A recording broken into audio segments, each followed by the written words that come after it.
hours lang eh. Okay lang.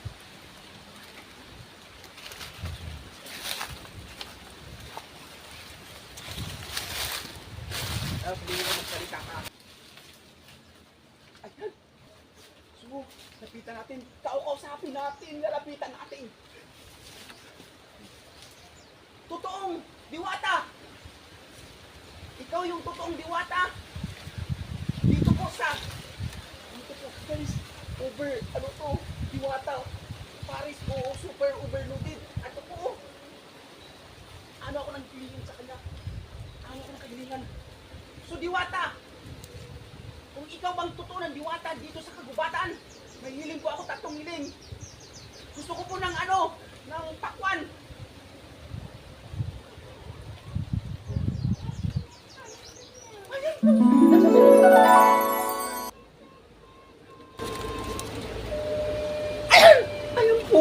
Ayan po, yung pakwan. Ayun, pakwan. Isa pa po, 2.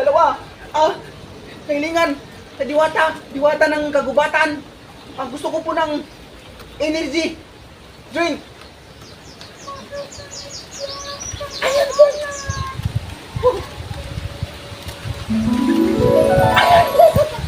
po. Ayan po. Ayun na po yung energy. Ayan po, Spain. Isa na lang, last na po. Mahiwagang diwata sa kagubatan. Gusto ko po ng panghimagas na na biskwit. Ayan po, gusto ko pita kasi gusto ko pita. Ayan po.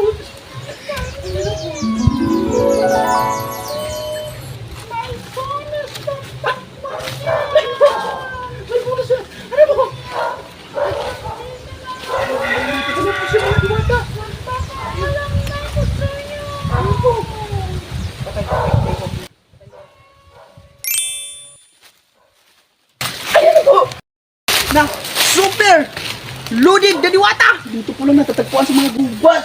Mga idol. Ayan po, kakain na po ako. Idol, kakain na po tayo mga idol. Halika na. Mga diwata. Ayan po, dito pa lang totoo ng Paris. Ayan po, overloaded.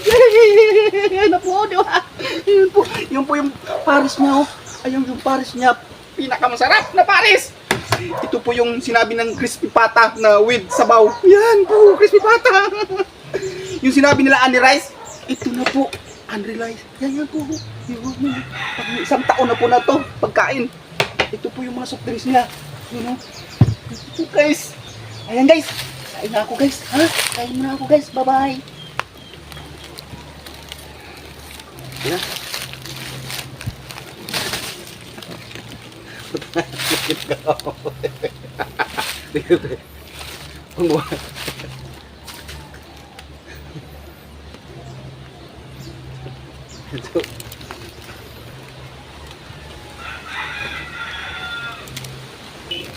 So ayan nga mga kapaps, ang tunay na pagkain ni Diwata Overload. Ayan, ang galing talaga ng kanyang Diwata.